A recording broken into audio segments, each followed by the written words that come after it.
Bom dia, meus seguidores. Estou aqui no restaurante Angico. É daqui que a gente vai fazer uma trilha para mostrar para vocês aí a trilha até o local onde mataram o cangaceiro Lampião e mais 10 cangaceiros. Então daqui eu vou iniciar uma trilha onde a gente vai fazer pela Caatinga durante um percurso de 1 hora até o ponto exato aonde foi assassinado Vigolino Ferreira Lampião. Gente, durante esse percurso eu vou mostrar algumas coisas para vocês, acompanhado aqui com uma guia do restaurante. Então essa guia vai passar todas as informações para a gente, vocês vão ficar mais ou menos por dentro de tudo que acontece aqui na trilha de Angico, aqui indo para o local exato onde mataram o Lampião. Então, gente, vamos iniciar a trilha com muito carinho para vocês. Esse vídeo é maravilhoso. Vocês que conhecem um pouco a história do cangaço, aqueles que não conhecem, vão ver agora um pouco, contada pela uma guia vestida de cangaceira aqui pela Caatinga. Se vocês gostarem, desde já vocês deixem o like de vocês.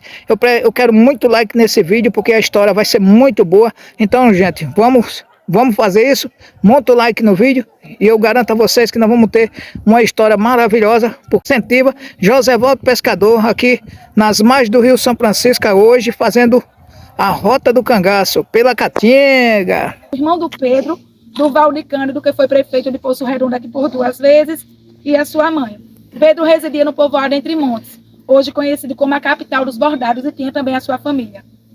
Pedro ele chegou a ser torturado, ter unha das mãos arrancada com bico de punhal, e ele acabou não aguentando essa tortura e acabou entregando o Lampião, dizendo que ele se encontrava aqui em suas terras. Durante o trajeto, a gente guia não costuma caminhar falando porque cansa.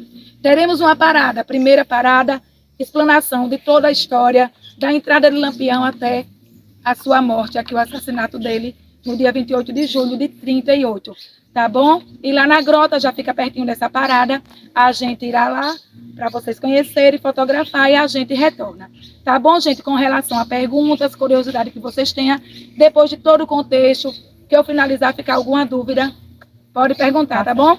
Ponto para entrar no bando? Vamos.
Foi muito bonita aquela foto lá da gente lá no barraco. Foi mesmo.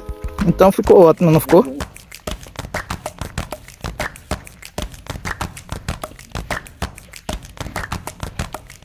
Guardado de lembrança.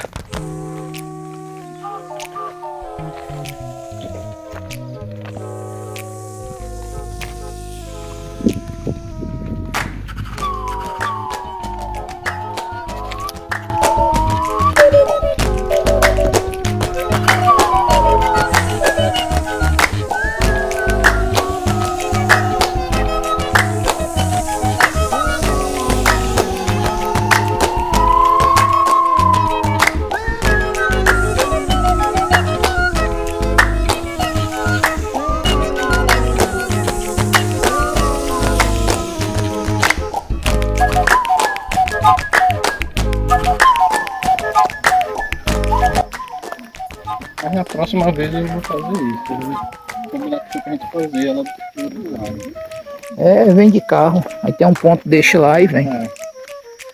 Fazer outro grupo eu combinar.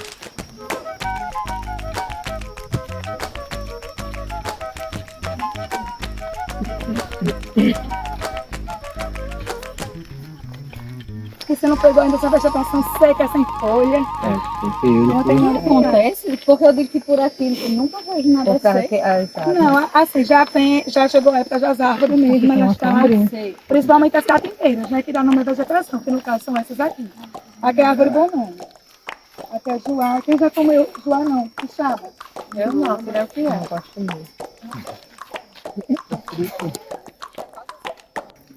Aqui.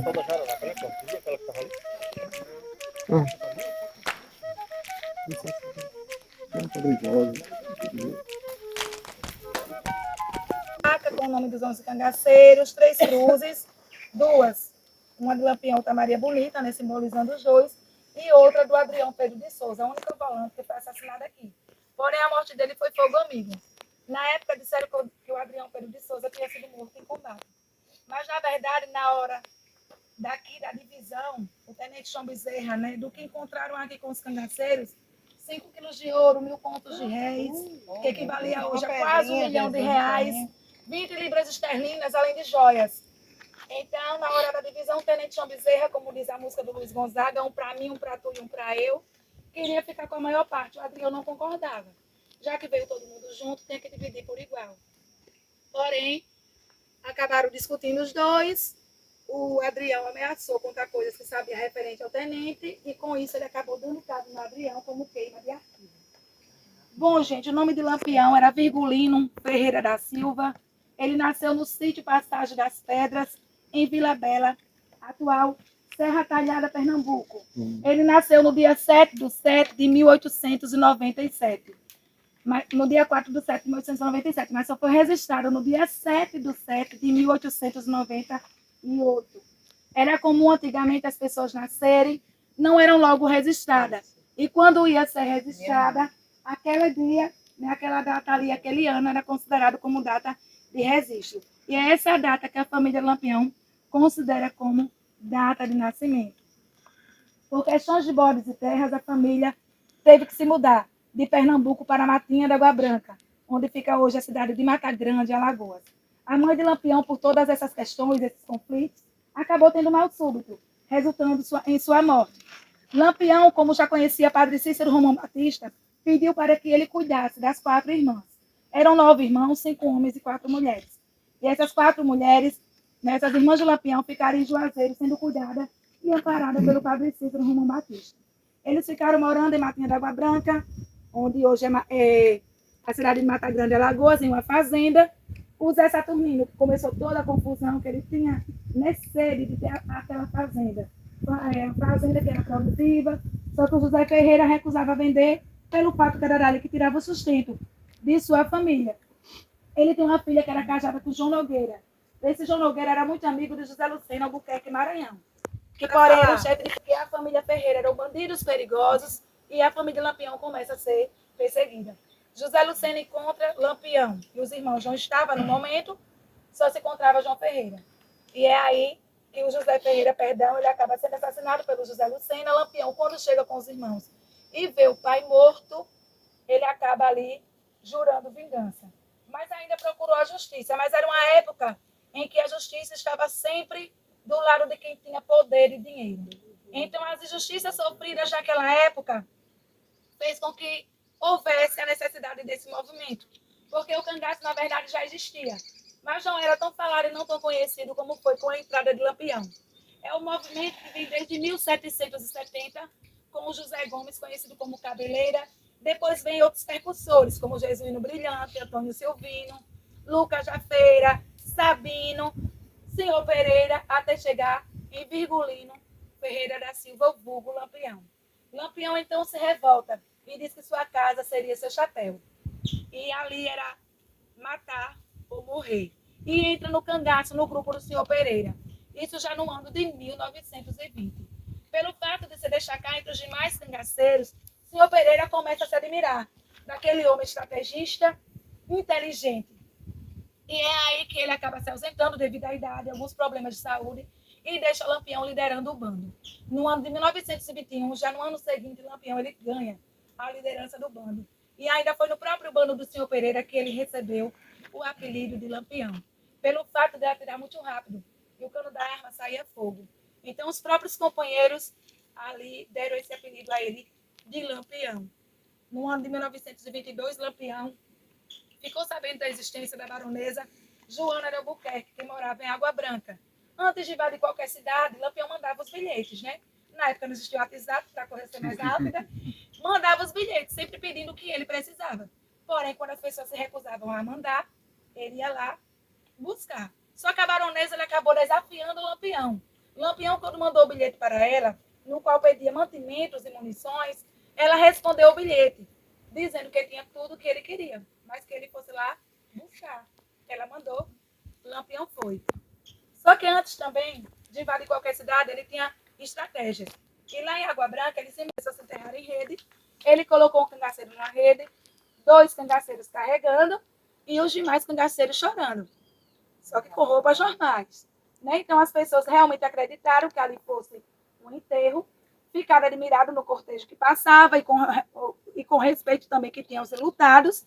Isso deu facilidade ele entrar na cidade, foi na casa da baronesa, roubou tudo o que quis dela, joias, libras esterlinas, que eram moedas inglesas, e ainda achando pouco, o Lampião a convidou a desaforar, a pegar em sua mão, e os dois passearam em plena praça pública.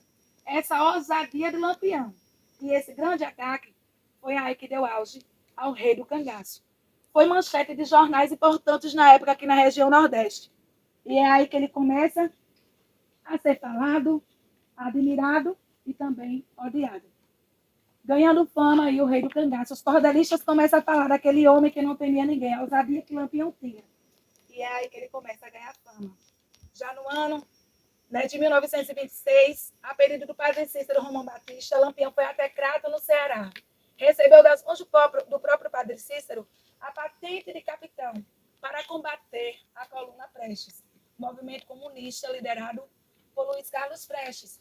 Porém, Lampião desconfia que o governo estava querendo usá-lo, como na verdade era. Cangaço sendo auge, Coluna Prestes para o governo também seria problema. Então, o objetivo do governo seria o quê? Colocar frente a frente e ambos se destruiriam por si, e assim o governo não teria trabalho. Só que Lampião era mais esperto do que eles imaginavam. Lampião acaba desconfiando que o governo estava querendo usá-lo, vira-se para o padre Cícero, isso está no livro do Frederico Pernambucano, Padre Cícero e Lampião, e diz a ele: meu padrinho, com todo o respeito que tenho ao senhor, não irei combater a Coluna Prestes coisa nenhuma, não é problema meu, e sim do governo, e eles que se virem. Até porque o Luiz Carlos Prestes é um homem de se admirar e não de se confrontar. Lampião ele cai fora do Ceará com os fardamentos, armamentos, munições, mas não combate a Coluna Prestes. É aí que ele passa para Rio Grande do Norte e tenta invadir o prefeito Rodolfo Fernandes. O que deu tempo, juntamente com toda a população e polícia local, eles se prepararem. Realmente ficaram todos preparados, e quando o Lampião tentou invadir Mossoró, ele acabou sendo surpreendido com a verdadeira chuva de bala. Todos os anos lá em Mossoró tem uma ensinação conhecida como chuva de bala no país de Mossoró. E meu sonho ainda é. Dizem que é lindo, né? Dizem que é lindo, quem já foi.